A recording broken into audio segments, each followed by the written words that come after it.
Hi, everybody. This video will be about the future perfect tense. If you need to review present perfect or especially past perfect, please check out some of the other videos on this channel. So today we're going to look at future perfect. Future perfect is very similar to the past perfect tense. If you recall, the past perfect tense is used when we are talking about two separate past events, and we want to express that one event happened before or prior to a second event. So we have two. Future perfect is the same. We have two events that are going to happen or will happen in the future, and we want to express the idea that one event happens before or prior to the second event. That's all it is. Let's look at the structure of this. Okay, so we can see from the chart that we have two events happening in the future. Example A, I will graduate in June. I will see you in July. That's event number 2. By the time I see you, I will have graduated. So that is saying I graduate first before I see you again. Okay, the future perfect expresses an activity that will be completed, finished, before another time or event in the future. Okay? Notice the sentence pattern in A with the phrase by the time. Okay?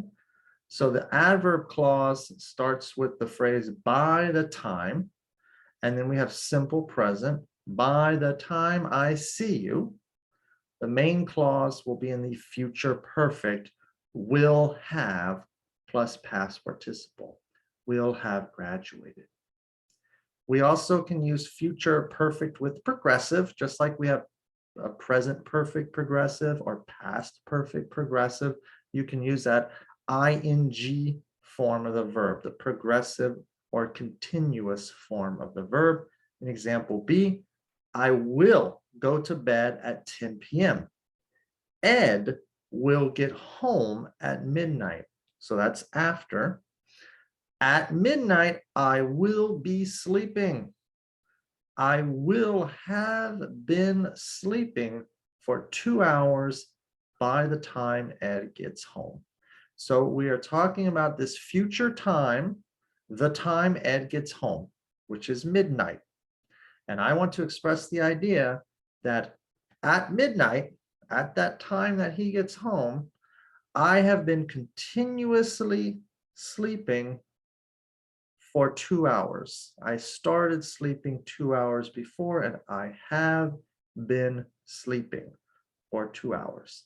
The future perfect progressive emphasizes the duration of an activity that will be in progress before another time or event in the future. So it's that duration for 2 hours or since midnight, right? In example C, we see the sentence, when Professor Jones retires next month, he will have taught or will have been teaching for 45 years. Okay, so sometimes the future perfect and the future perfect progressive have the same meaning. With verbs like teach, I can say I teach or I am teaching. Okay, just like you could say I live in the US, I have lived in the US for 2 years, or I am living in the US, I have been living in the US for 2 years. So certain verbs like to live or to teach, we can use in the perfect or the progressive form. Okay. Notice that the activity in example C is expressed by either of these two tenses, and it begins in the past, that he has been teaching, right? So say Professor Jones has been teaching for 44 years. He will graduate, he will retire next year. So in one more year, he will have been teaching for 45 years. Okay, so there's a future event, and at the time of that future event, something was continuously happening up until that future event. So it's future, we need the will, but I'm saying something happened before that future event. So I have to use perfect tense will have. Let's look at a couple of other examples to get this idea firm. Let's say that a new movie has come out, a new Star Wars movie has come out. I'm a huge Star Wars fan. So I go to see the movie on the first night, Friday night. Okay. Right now it's say Sunday. So I'm talking in the past tense, and I tell you that I saw the film on Friday. It was amazing. It was so great. So I went back to the cinema on Saturday and I saw the film again. So I have seen the movie twice. But I mean, it's amazing. I want to go with my friends. So next week, I plan to see the movie again. So next week, I will see the film a third time. Now, if I'm talking about the future, about a future point after that third viewing, I can say by next week, I will have seen the film 3 times. Okay, so I'm talking about a future time after I have seen them. I haven't seen the film 3 times yet, but by next week, after a week, I will have seen the movie 3 times. So another example of future perfect. In our next example, you're talking about you and your wife or you and your husband. And in the past tense, you say, we married 9 years ago.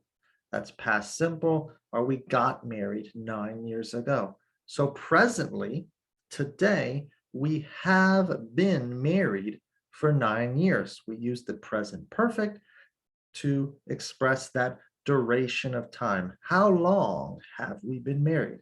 We have been married for 9 years. Next year, though, in the future, we will have been married for 10 years.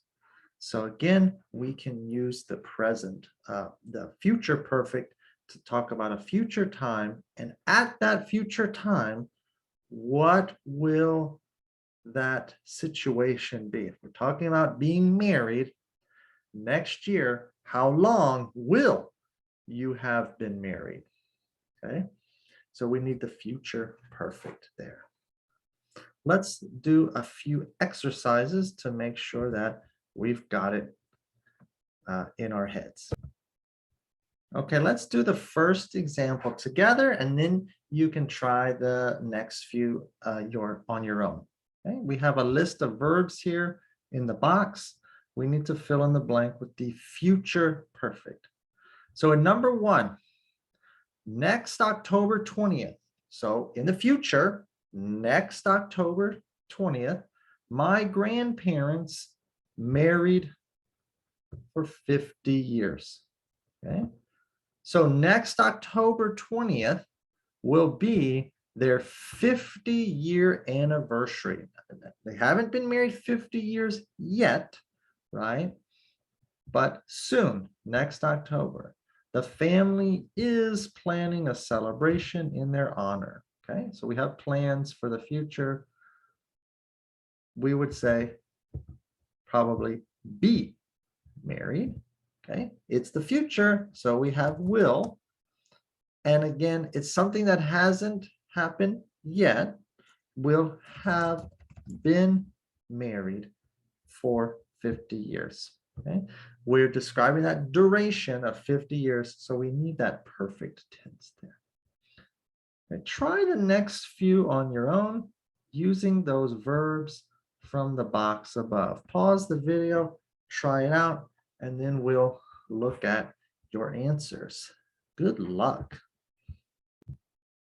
Okay, let's see what you got for number 2. Shelley's goal is to visit every park before she turns 70. Okay. By the time she turns 50, okay, 15 parks. I think we need the verb visit. Okay. She has not visited 15 parks yet, but at the time she turns 50 years old, she will have visited 15 parks. At least that's her plan. Her plan is to get to 15 parks before she turns 50 years old. And then when she turns 70, hopefully, she will have visited every national park. Number 3, I probably won't see you in the morning. I have to leave at 7. You wake up after 7. So by the time you get up, I will have left. Okay. So I will have already left the house when you wake up. Okay. A study says that by the time a child reaches 6 years of age, he or she will have watched at least. Okay, so that's telling me again that before 6 years of age, this 5,600 hours has already happened, or it will happen before 6 years old. So we have the future perfect. She will have watched. And then the last one, let's see if you got this one. Election day. By the end of the year, the people will have elected a new president. They haven't elected a new president yet, but right at this future date, it will have happened. They will have elected him before that future date. Okay, so again, you can see that a very common phrase is by the time. By the time you get up, by the time a child is 6, okay, by the end of a year. So by that time, right? That means at that time before, something happened before, right? By next year, something will have happened. That something will happen before next year. Okay, this future perfect is much more common in writing than in speaking, and usually in more formal writing. So in everyday conversation, it doesn't come up very often. We talk about the future usually in stages. We'll talk about something will happen, and then some next thing will happen, and next thing will happen. And very often we don't construct these more complex sentences with the future perfect. One exception is this phrase by the time. So if you hear someone talking and they say by the time, something in the future happens, something else will have already happened.